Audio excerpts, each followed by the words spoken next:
Salut tout le monde, j'espère que vous allez bien. Alors, bienvenue dans cette nouvelle vidéo. Ouais. J'en vois déjà qui font des petits sourires. Vous êtes nombreux à attendre cette vidéo. Donc, je vous avais dit que je la ferai. Donc voilà. Donc, on va voir ensemble qu'est-ce qu'on peut semer, et qu'est-ce qu'on peut planter au potager en octobre. Alors, avant de commencer, pour ceux qui découvriraient la chaîne avec cette vidéo, et comme à chaque fois, n'hésitez pas à vous abonner. N'hésitez pas non plus à mettre un petit pouce bleu si vous avez aimé la vidéo. Mettez-en un maximum. Si je vois que vraiment ça vous plaît, je vous ferai ça mois par mois. Donc en novembre, vous en aurez un, en décembre, et ça pour tous les mois de l'année. Donc voilà, n'hésitez pas à lâcher un maximum de pouces bleus. Ensuite, ce guide, pour ceux que ça intéresse, vous pouvez le télécharger sur mon site www.labibledujardinage.com. Donc n'hésitez pas à aller y faire un tour. Et puis sachez que pour toutes les espèces que je vais vous présenter, la plupart, vous pouvez retrouver les graines sur mon site en vente. Pour celles que je ne peux pas trouver chez mes fournisseurs, que je vous présente, j'essaierai de vous trouver des liens pour vous en procurer, si ça n'y est pas sur mon site. Donc voilà. Dernière chose, peut-être vous n'avez pas vu, j'ai créé un système d'affiliation, c'est-à-dire si vous avez des liens que vous distribuez sur les réseaux sociaux ou autres, et si des gens achètent quelque chose sur mon site avec vos liens, vous gagnez une commission. Donc je vous invite à aller voir la vidéo Devenez affilié. Voilà, allez c'est parti, on attaque tout de suite avec ce guide sur ce que l'on peut faire en octobre. Alors, pour beaucoup, la fin de l'été signifie la fin du potager. On fait les dernières récoltes de l'été. Et voilà, on se dit, on hésite, on ne sait pas trop quoi faire. Et pourtant, il y a quand même pas mal de choses à faire au potager en hiver. Alors, déjà, il y a des inconvénients, bien sûr. Le temps, pour certains, ça peut donner moins envie de jardiner. Ça se comprend, hein. Mais il faut quand même savoir que l'hiver, l'automne, il présente quand même de nombreux avantages. Alors, certes, les légumes que l'on cultive, ils sont un peu moins. Ils évoquent un peu moins l'été, hein, forcément. Hein. C'est des légumes d'hiver, donc c'est peut-être un peu moins sexy, entre guillemets, mais voilà. Pour ceux qui veulent manger leurs légumes tout au long de l'année, sachez qu'il y a de quoi faire. Alors, au niveau des avantages, déjà, qu'est-ce qu'on a? Les risques de canicule, il n'y en a plus. Les mauvaises herbes, elles perdent de leur vigueur, voire elles poussent quasiment plus. Le sol, il va rester humide bien plus longtemps qu'en été, vu que les températures sont moins fortes. Donc déjà, il y aura moins d'arrosage. Et en plus, bien souvent, selon où vous habitez, c'est la pluie qui va venir remplacer vos arrosages. Donc vraiment, il y a beaucoup, beaucoup moins d'entretien au potager en hiver qu'en été, ça c'est sûr. Et même au niveau des insectes et des maladies, on va en retrouver beaucoup moins, puisqu'il y a beaucoup d'insectes qui vont craindre le froid. Les maladies, il y en a beaucoup qui se développent par temps chaud, humide. Donc là, on n'aura pas de temps chaud. Donc vraiment, ça présente beaucoup, beaucoup d'avantages. Donc on va voir ensemble, il y a les salades d'hiver, les légumes précoces, et donc on va voir ensemble un peu tout ça. C'est pas des guides de culture, hein, je vous présente brièvement ce que vous pouvez faire. Après, je vous invite à aller voir chacun, si vous voulez voir le guide, normalement il y est sur ma chaîne. Il y en a quelques-uns qui n'y sont pas encore, mais je vais essayer de les faire rapidement. Alors, une autre petite chose, pour la plupart de ce qu'on va voir, le semis, ce sont des légumes donc, qui vont s'adapter à l'hiver, aux températures plus froides. Mais quand même, les températures de germination, elles sont en général comprises entre 16 et 20 degrés, 22 degrés. Donc peut-être il faudra que vous semiez en godet ou sous abri pour ensuite, quand vos plants, quand la levée elle est bien effectuée, repiquer dans votre jardin. Donc tout ça, on va le voir ensemble. Alors premier légume, c'est l'artichaut. Bon, à savoir que l'artichaut, on peut procéder en septembre-octobre pour les régions au sud et à l'ouest. Sinon, vous devrez attendre mars-avril. Donc, la meilleure technique pour l'artichaut, c'est quand même de vous procurer des œilletons et de les planter. Donc, les œilletons, ils ont été issus de la division. Le semis, vous pouvez le faire, il n'y a pas de souci.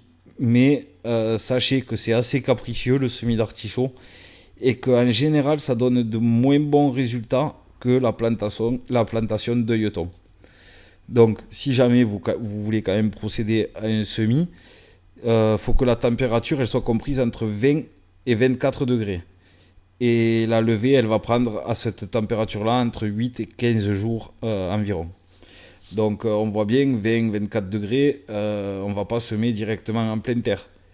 Puisque ces températures, la nuit, on va bientôt passer, enfin, chez nous, oui, non, on est déjà en dessous la nuit, donc faut semer soit en mini-serre, soit en godet, soit dans votre véranda, en intérieur, peu importe. Laissez grandir votre plant et ensuite venir le repiquer en pleine terre. Mais je répète, à cette période, c'est que pour le sud et le sud-ouest. Sud-est, ça peut marcher aussi. Enfin, il faut que vous soyez au sud, quoi. Donc, ensuite, dans tous les cas, si les températures descendent sous les 5 degrés, vous devrez venir protéger quand même votre plant d'artichaut. Et donc, une variété que je vous recommande, c'est celle que je mets moi pour l'hiver, c'est la variété Imperial Star. Je crois qu'il y en a sur mon site, donc n'hésitez pas à aller voir ça.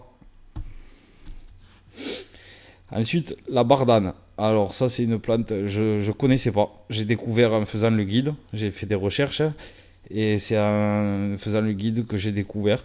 Donc c'est une plante qui est peu connue. Moi, le premier, je ne la connaissais pas.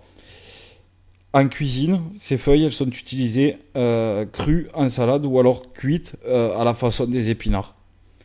Les racines et les fleurs sont elles aussi comestibles et elles auraient apparemment un goût d'artichaut. Cette plante, elle est réputée pour protéger les autres plantes du mildiou au potager, donc peut-être intéressant à associer avec la tomate et toutes ces plantes qui y sont sensibles. Et ensuite, le semis, il se fait en septembre-octobre, soit en pépinière, soit directement en place. Voilà.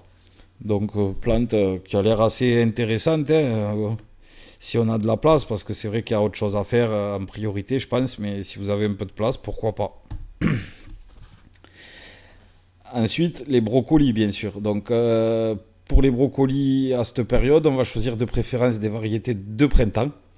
On appelle les variétés de printemps, celles qui vont passer l'hiver en terre et qui vont donner leur récolte dès le printemps. Donc ces variétés, on va les semer en fin d'été, début d'automne, directement en place ou sous abri, encore une fois, en fonction de la température. Donc pourquoi? La température idéale pour la germination, elle est située autour des 20 degrés. La levée, elle va prendre 8 à 12 jours à cette température. Donc 20 degrés, on voit bien que le soir, on va basculer en dessous. La plante en elle-même, après, elle va supporter des températures plus faibles que ça. Mais pour le semis, il faut 20 degrés. Donc on va semer en godet, sous abri ou sous châssis, en pépinière, abrité, enfin, comme vous voulez, mais il faut qu'il y ait 20 degrés. Donc dans le cas d'un semis sous abri, vous viendrez repiquer ensuite vos jeunes plants environ 6 semaines plus tard quand ils se seront bien développés. Et moi, ce que je vous recommande quand on fait ça quand même, c'est toujours par exemple, vous semez sous abri, votre plant va se développer. Pendant 2 ou 3 jours, vous allez sortir votre plant vos godets ou je sais pas dans quoi vous allez semer, mais vous allez sortir votre plant la journée et le soir, dès que les températures vont se rafraîchir, vous le remettrez à l'abri pour pas que d'un coup il y ait une trop grosse amplitude de température. Et ça, vous le faites pendant 2-3 jours pour l'acclimater en fait. Et ensuite, vous viendrez le mettre en pleine terre définitivement. Donc une variété qui est sympa pour l'hiver que je vous recommande, c'est le Calabré hâtif. Il y a d'autres variétés sur mon site que vous pouvez vous procurer qui se sèment maintenant. Alors pour ceux que ça intéresse, j'ai pas pensé à vous le dire en début de vidéo. Sur mon site, quand vous allez dans le menu là, avec toutes les graines et toutes les variétés, si vous descendez en bas, à gauche là, vous pouvez choisir, je vous ai tout classé par date de semis. Donc si vous voulez trouver quelque chose à semer en octobre, vous avez juste à cocher octobre et ça va vous sortir tout ce qui est possible de semer en octobre. Donc ça, je vais vous le faire pour toutes les variétés, c'est pour ça que ça me prend un peu de temps. Mais voilà, vous pouvez chercher par date de semis en fait. Ensuite, on a les choux paumés. Donc, parmi les choux paumés, on va compter les choux dits cabus, les choux à tête lisse, les choux de Milan, les choux à tête frisée. Les choux de Milan, à tête frisée, pardon. Donc, ils poussent partout, ceux-là, et ils vont se décliner en vraiment plein de variétés. Donc, parmi elles, on va distinguer les variétés dites précoces qui vont se semer à l'automne et à la sortie de l'hiver pour une récolte au printemps et à l'automne. Pour ce qui est des choux à pommes lisses pointues, eux sont plantés au printemps de février à avril ou alors en automne pour une récolte en fin d'hiver, début de printemps de l'année suivante. Donc mars, avril, selon l'hiver qu'il y a eu quoi. Donc là encore, la température idéale de germination, elle est comprise entre 16 et 22 degrés. Donc toujours, c'est à vous. En fait, c'est à vous de voir. Mais je pense qu'à cette période, faut semer sous abri et repiquer ensuite en pleine terre. Donc quelques variétés qui vont bien, le chou de Milan, les choux cabus. Ça aussi, je crois que vous allez en retrouver sur mon site. Ensuite, l'échalote grise.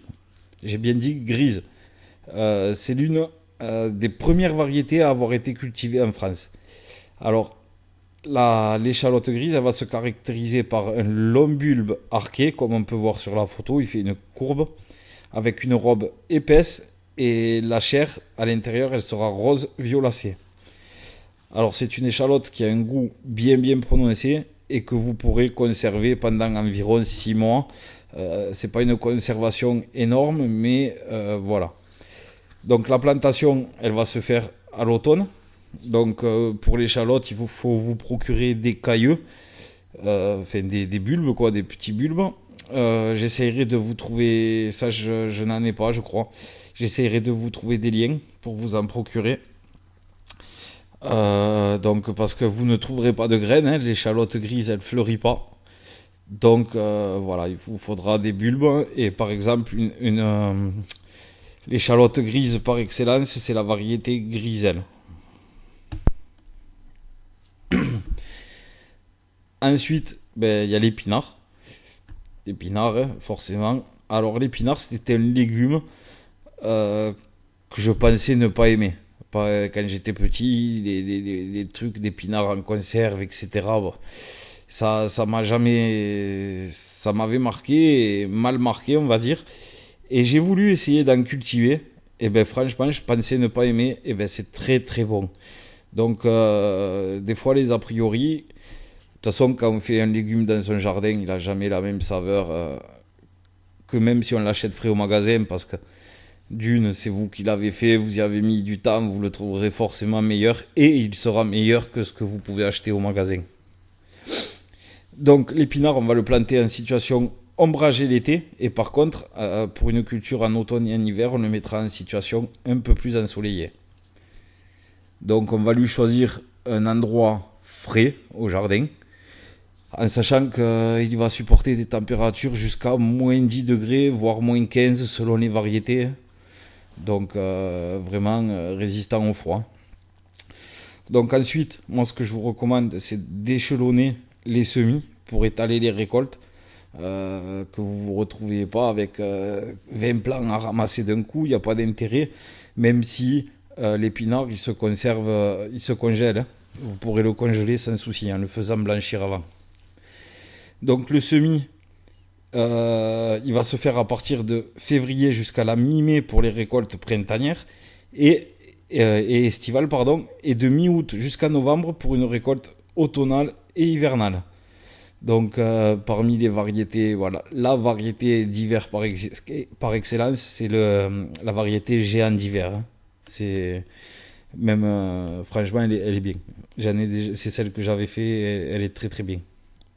Après, ça peut varier selon les régions, mais je vous la recommande pour ceux qui veulent en faire.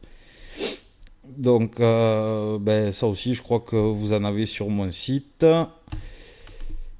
Ensuite, les laitues. Alors là, il y en a des centaines et des centaines. Bon, c'est difficile de s'y retrouver. Donc, c'est une annuelle, dont certaines variétés sont cultivées comme bisannuelles.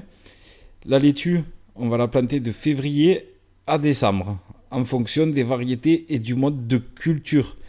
Donc, c'est-à-dire sous châssis ou en pleine terre. De toute façon, quand vous recherchez des laitues sur un site internet, des graines, il y a laitue d'abri, laitue de plein champ.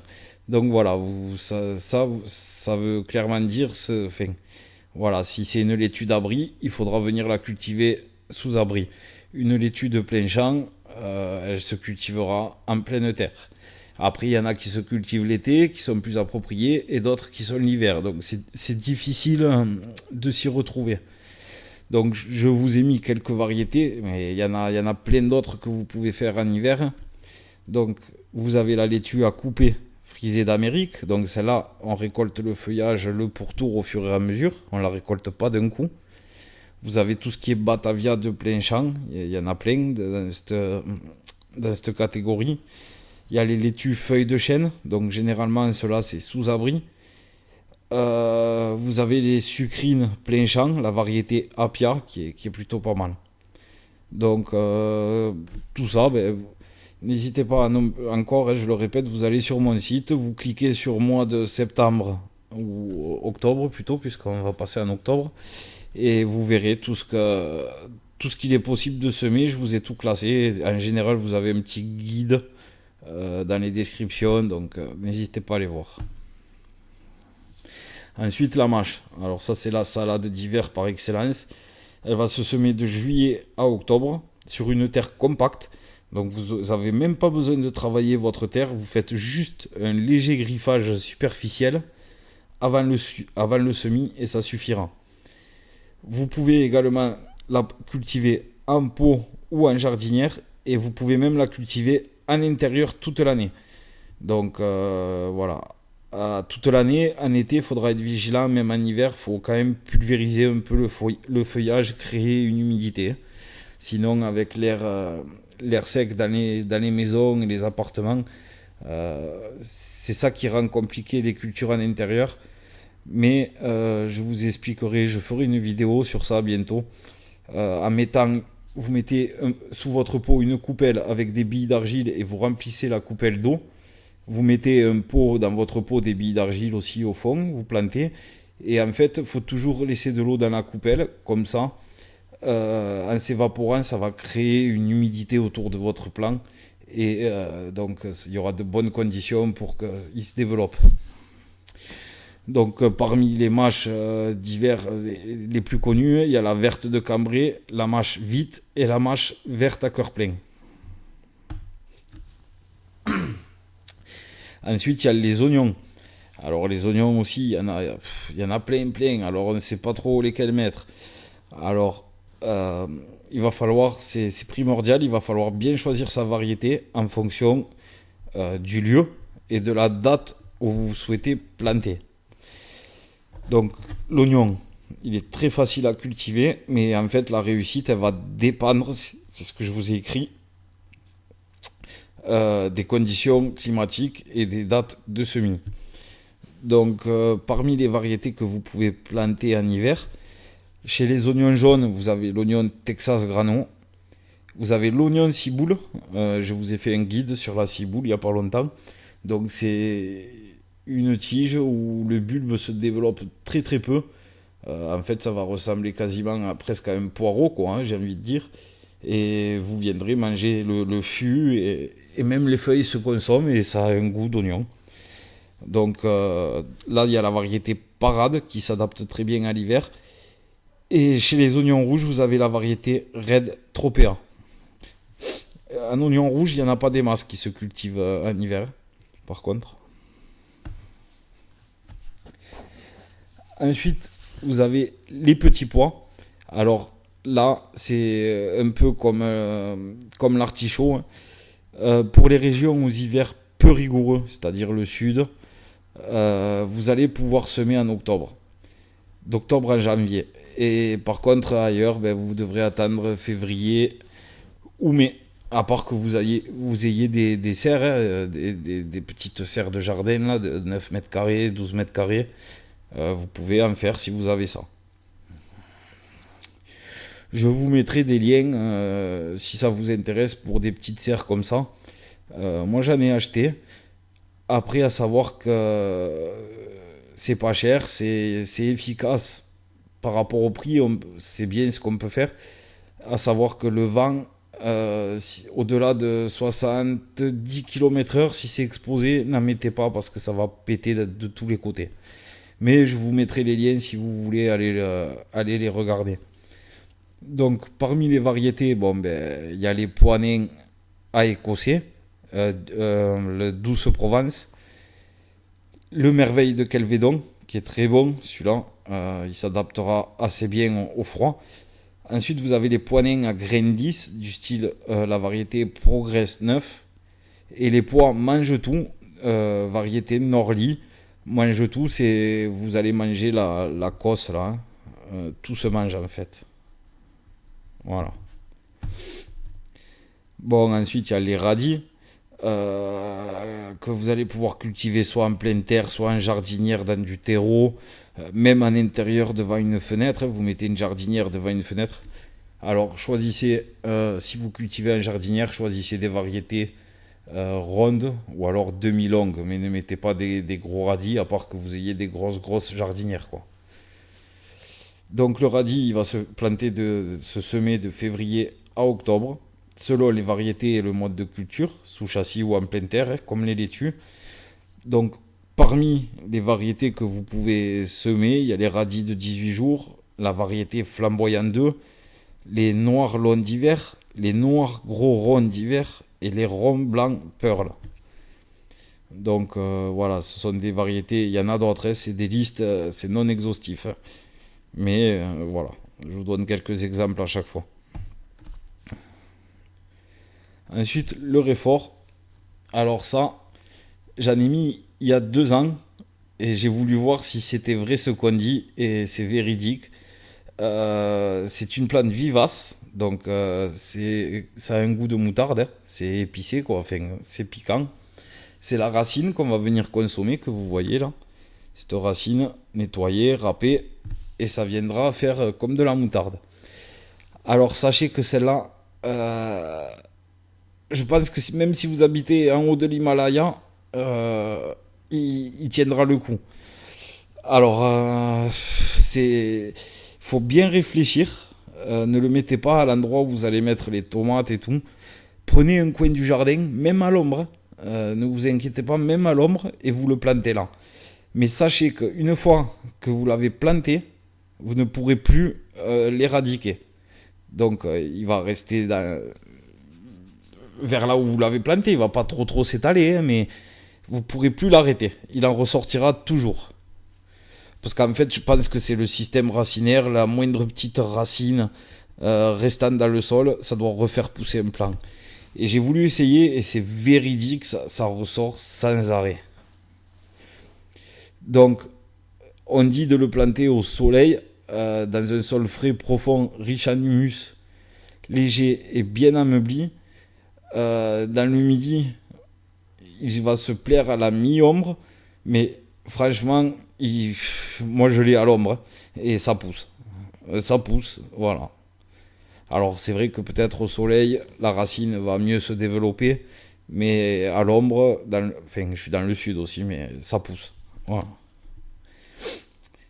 Donc pour ce qui est des plantes de réfort, ils vont s'installer au printemps ou en début d'automne. Ensuite, vous avez la rhubarbe. Donc la rhubarbe, elle se plante à l'automne. Vous pouvez également faire vos semis. C'est une plante qui est très très rustique, qui va servir à faire généralement des gâteaux, de la confiture. Vous pouvez faire de la compote. Enfin voilà, il y a de nombreux. C'est un goût de fruit un peu. C'est une plante qui est très très rustique. Elle va pouvoir supporter des températures jusqu'à moins 20 degrés, donc c'est énorme. Par contre, il faudra être vigilant au niveau des grosses chaleurs l'été. Donc elle aime pas trop ça. Donc choisissez, prévoyez un emplacement qui va être à la mi-ombre en été, quoi. Qu'elle soit pas toute la journée en plein soleil l'été. Voilà. Bon, et je les ai pas tous faits parce que sinon la vidéo durerait beaucoup trop longtemps, mais il y en a encore d'autres. Donc parmi ceux-là, il y a la roche, le chénopode, les choux non paumés, la clétone de Cuba, la gesse tubéreuse. Bon, parmi ceux-là, il y en a que vous connaissez certainement pas. Moi, je les connaissais pas toutes. D'ailleurs, ça a été très intéressant de vous faire ce guide, puisque j'ai découvert des plantes, dont certaines que je vais mettre bientôt. Les mérocales, la livèche, donc la hache des montagnes, le macéron, la montia sibérica, l'obione et la salicorne. La salicorne, je connaissais pas, c'est une plante qui aime les sols salés, les sols très salés. Donc si vous habitez en bord de mer, en bord de mer, c'est difficile de cultiver puisque en général le sol est très salé, et il y a beaucoup de plantes qui aiment pas ça. Et bien la salicorne, elle adore ça. Donc voilà. Ben, c'est tout pour cette vidéo, hein. J'espère que ça vous aura plu, que j'aurai répondu à vos questions, que je vous ai peut-être donné envie de faire un potager d'hiver. Dites-moi tout ça dans les commentaires, dites-moi si vous allez planter de ces choses, dites-moi ce que vous allez planter. N'hésitez pas à vous procurer des graines sur mon site, hein. Toutes les graines sont bio, françaises. Vous pouvez avoir 10% de réduction avec le code graine10. J'attendais la fin de la vidéo pour vous le donner. Comme ça, c'est pour remercier ceux qui ont regardé jusqu'au bout. Donc, vous tapez graine10 dans l'onglet code promo au moment de faire la commande là, et vous aurez 10% de remise sur votre commande. Ensuite, n'hésitez pas à partager la vidéo un maximum. Comme ça, moi, je suis mieux référencé par la suite. Et n'oubliez pas de mettre le petit pouce bleu. Comme ça, si vraiment je vois qu'il y en a beaucoup, je vous ferai ça pour tous les mois de l'année. En sachant que cette vidéo, elle m'a quand même pris un petit moment à réaliser, hein, à faire des recherches et tout. Donc, n'hésitez pas à mettre un maximum de pouces bleus. Donc, vous pouvez le télécharger, ce guide gratuitement, sur mon site. Donc labibledujardinage.com. Et donc celui-ci est gratuit. Les guides de culture sont payants, c'est 49 centimes ou 79 centimes en fonction des guides. Mais vous pouvez prendre le pass premium pour 3 mois, pour 6 mois, pour 1 an ou à vie. Et en le prenant, vous pourrez télécharger tous les guides PDF et tous les e-books. Donc en illimité tant que vous serez abonné. Donc merci à ceux qui l'ont pris, ça me fait plaisir, hein. Moi ça m'aide derrière à... là j'ai pu m'acheter grâce à vous du matos pour faire des vidéos au jardin. Je n'en faisais pas parce que j'avais pas les caméras, je voulais pas filmer avec un téléphone, il y a un son dégueulasse et puis c'est pas évident. Donc là j'ai pu acheter une caméra avec un trépied et un micro d'extérieur, donc un micro portable. Et j'ai hâte de vous retrouver au jardin pour... je vais faire mes semis là, de tout ça. Là, je vais planter un peu d'échalotes, un peu d'oignons. Et tout ça, je vais essayer de vous le faire en vidéo. J'attends que la caméra arrive. Voilà. Bon, c'est tout pour cette vidéo. Et donc, je vous dis à très vite pour un prochain guide. A plus.